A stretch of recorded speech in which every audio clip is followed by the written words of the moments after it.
श्री स्वामी समर्थ. तुमच्या सर्व इच्छा आकांक्षा पूर्ण होवोत असे स्वामी महाराजांच्या चरणी प्रार्थना करते आणि आजच्या एका नवीन व्हिडिओला सुरुवात करते. आता मार्गशीर्ष महिना सुरू झालेला आहे आणि या मार्गशीर्ष महिन्यामध्ये 14 डिसेंबरला दत्त जयंती आलेली आहे.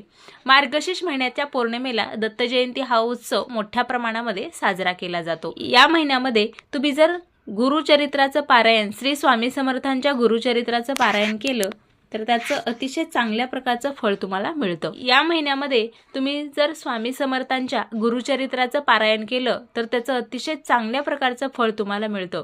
तुमच्या घरातील दारिद्र्य नाहीसे होतं, तुमच्या घरामध्ये सतत कटकट भांडण होत असेल तर ते कमी होतं, ऐश्वर्य प्राप्त होतं, धनसंपत्ती प्राप्त होते आणि माता लक्ष्मीचा सदैव तुमच्यावर कृपा आशीर्वाद राहतो. तर काही लोकांना हे गुरुचरित्राचं पारायण करायला जमत नाही, कारण काहींना वेळ नसतो, काही कामानिमित्त जमत नाही. तसेच स्त्रियांना मासिक धर्मामुळे पण हे गुरुचरित्राचं पारायण करायला जमत नाही. तर अशा व्यक्तींनी अतिशय साधा, सोपा आणि सरळ उपाय करायचा आहे.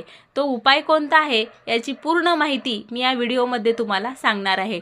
तत्पूर्वी तुम्ही जर माझ्या चॅनलवर नवीन असाल तर माझ्या व्हिडिओला लाईक करा, शेअर करा आणि जास्तीत जास्त माऊलींपर्यंत माझा हा व्हिडिओ शेअर करा. श्री स्वामी भक्तांचे माझ्या चॅनलवर खूप खूप स्वागत आहे. आज आपण ज्या विषयावर बोलणार आहोत तो खूप अतिशय महत्त्वाचा विषय आहे आणि विशेष म्हणजे ज्या व्यक्तीला श्री स्वामी महाराजांचे पारायण करायला जमत नाही अशा व्यक्तींनी काय करावे याबद्दल अतिशय सखोल माहिती मी तुम्हाला या व्हिडिओमध्ये सांगणार आहे. जे स्वामी महाराजांचे भक्त आहेत त्यांनी गुरुचरित्राचं पारायण एकदा तरी करावं. ते स्वतःसाठी आणि आपल्या कुटुंबासाठी खूप चांगलं असतं. श्री स्वामी समर्थांचे गुरुचरित्राचे पारायण न केलेला असा कोणताही भक्त नसेल. स्वामी महाराजांचे भक्त एकदा तरी गुरुचरित्राचे पारायण नक्कीच करतात. तर काही जण एकापेक्षा जास्त वेळेला सुद्धा गुरुचरित्र पारायण करतात. तर काहींना वेळेनुसार किंवा वेळेअभावी इतर कारणामुळे ते जमत नाही. पण त्या व्यक्तींच्या मनात एक इच्छा असते की आपण पण स्वामींचे गुरुचरित्राचे पारायण नक्की करावे. पण त्यात बऱ्याच गोष्टी असतात ज्या न चुकता कराव्या लागतात. त्या पण काही व्यक्तींना काही गोष्टी जमत नसतात, त्यामुळे त्यांचे पारायण पूर्ण होत नाही. अशांसाठी अतिशय साधा सोपा उपाय मी तुम्हाला सांगणार आहे. आपण सर्वजण नित्य नियमाने स्वामींची रोज सेवा करतो, पण सर्वात मोठी आणि चांगली सेवा मानली जाते ती म्हणजे गुरुचरित्राचं पारायण. असे बरेच भक्त आहेत जे वर्षातून 1, 2 किंवा 3 वेळा सुद्धा गुरुचरित्राचं पारायण करतात.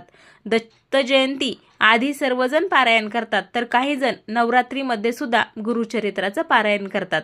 यातील बरेच भक्त 7 दिवस, 3 दिवस, तर काही जण एका दिवसाचं सुद्धा गुरुचरित्राचं पारायण करतात. गुरुचरित्राचं पारायण केल्याने आपले मन शांत होते, मनात असलेल्या सर्व आपल्या इच्छा आकांक्षा पूर्ण होतात, स्वामींचा आपल्याला आशीर्वाद मिळतो, स्वामींची कृपादृष्टी आपल्यावर राहते आणि आपण जी स्वामींची सेवा करतो त्याचा 100% लाभ आपल्याला मिळतो.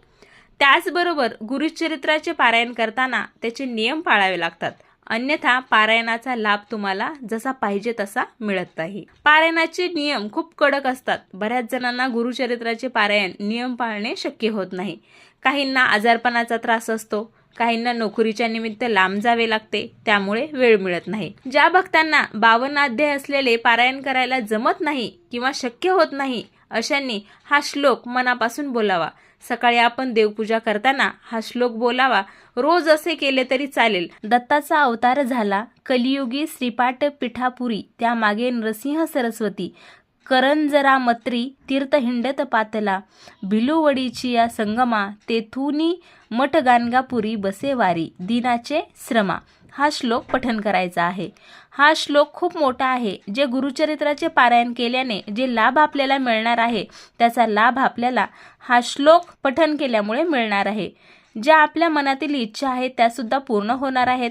श्री स्वामी समर्थ महाराज आपल्या पाठीमागे उभे असतात. आपण कधी चुकलो, कधी आपल्या हातून चूक झाली तर ते आपल्याला नक्कीच माफ करतात. ते आपल्याला नक्कीच मार्ग दाखवतात. आपल्याला मार्ग दिसला की त्या मार्गावर चालण्यासाठी मार्गदर्शन करतात.